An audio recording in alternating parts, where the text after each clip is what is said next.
کی محمد سے وفا تو نے تو ہم تیرے ہیں، یہ جہاں کیا چیز لوح و قلم تیرے ہیں۔ بسم اللہ الرحمن الرحیم۔ ناظرین میں ہوں علی طلعت چودھری اور آپ دیکھ رہے ہیں ATC 92۔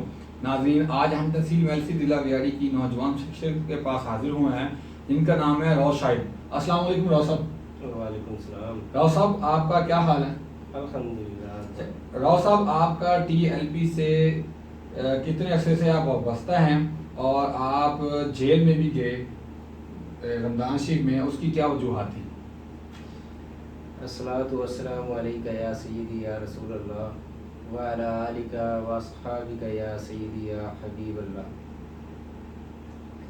طلعت صاحب، جو جیل میں جانے کی وجوہات ہیں وہ تو بخوبی آپ جانتے ہیں، میں چاہتا ہوں کہ آپ اپنی زبانی ناظرین سے شیئر کریں۔ جی، اس میں جانے کا جو کاز تھا وہ تھا ختم نبوت۔ آپ کو پتہ ہے کہ فرانس کے سفیر، ادھر فرانس کی طرف سے گستاخی ہوئی تھی تو فرانس کے سفیر کو پاکستان سے برطرف کرنا تھا اور ہماری حکومت روز بروز لارے دیتی رہی، لیکن اس کو برطرف بھی نہیں کیا، حتیٰ کہ اسمبلی کے اندر بل بھی پیش نہیں کیا۔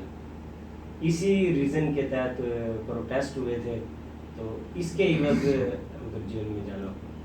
اچھا راؤ صاحب، اسی ایونٹ کے اندر گئے، اسی موقع پہ ایک سوال آیا کہ جنرل شعیب امجد صاحب نے ایک ویڈیو بنائی علامہ سعد رضوی صاحب کی قید کے بعد۔ اس میں وہ کہتے ہیں جی علامہ سعد رضوی، علامہ تو نہیں کہا، انہوں نے کہا کہ سعد رضوی بڑا شاطر اور چلاک مکار شخص ہے، جیسے اس کو پولیس نے پکڑا اور اس نے جناب سب کو میسیج بھیج دیا جی ہڑتال کر دو، یہ کر دو، وہ کر دو۔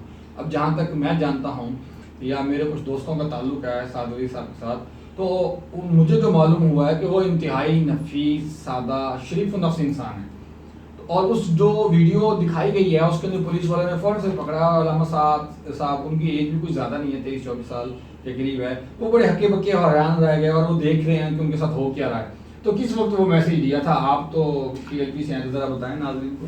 سر طلعت صاحب، آپ بخوبی جانتے ہیں، آپ نے وہ ویڈیو بھی دیکھی ہے، تو اس میں کوئی ایسا پیغام ایشو نہیں ہوا، لیکن یہ ہے کہ یہ واقعہ جب ہوا ہے اپنا 12 تاریخ کو، ٹھیک ہے، ایک جنازے سے جنازہ پڑھا کر 7 بھائی آ رہے تھے، تو اہل محبت جتنے بھی تھے وہ آپ صلی اللہ علیہ وسلم کی شان کی خاطر باہر نکلے تھے صلی اللہ علیہ وسلم۔ وہ کوئی 7 بھائی کی کار کے اوپر نہیں آیا تھا، کیونکہ 20 تاریخ کا ان کا معاہدہ تھا، انہوں نے پہلے سے علماء کرام کو ہمارے یوں سمجھو گرفتاریاں کرنا شروع کر دی تھی۔ بالکل پہلے انہوں نے 2 معاہدے توڑے تھے، تیسرے معاہدے پر 20 تاریخ تک ان کا حق ہی نہیں بنتا تھا کہ یہ کوئی بھی گرفتاری کرے، بالکل ایسے ہی، تو انہوں نے پورا نہیں اترنا تھا، اس لیے انہوں نے جان بوجھ کے گرفتاریاں شروع، مطلب کہ حکومت کی طرف سے شرارت کی گئی۔ جی۔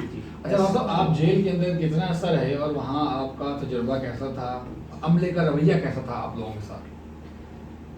طلعت صاحب، جیل کے اندر تو میں تقریباً 1 ماہ یعنی کہ 2 سے 3 دن کم، مہینہ ہی لگا لو، اتنا رہا تھا، اور جو ادھر کا عملہ تھا، اندر کی جو عوام تھی ان کا رویہ ٹھیک تھا۔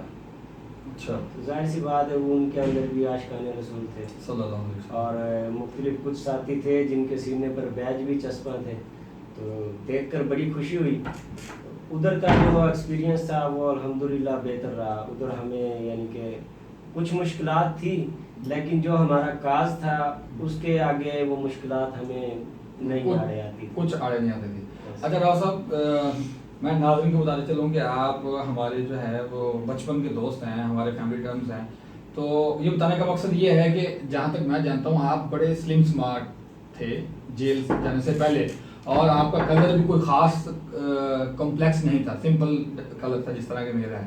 تو یہ جیل کیا آپ کے پاس DPO صاحب نے یا جیل کے جو جیلر صاحب تھے انہوں نے کیا ڈرمیٹولوجسٹ بھیجتے تھے، آپ کی کوئی مساج ہوتے تھے، یا کیا ریزن ہے؟ یا ڈائٹ بہت اچھی، حالانکہ جتنے بھی ہمارے سیاسی ناظرین جو لوگ جاتے ہیں یا باقی سینئر لوگ جب جیل ہوتی ہے ان کو تو وہ کمزور ہو جاتے ہیں، بیمار ہو جاتے ہیں، اور ان کی حالت بڑی بگڑ جاتی ہے اور پھر ہسپتالوں میں جا کے داخل ہوتے ہیں، تو آپ کے ساتھ ایسا کیا ماجرا ہوا؟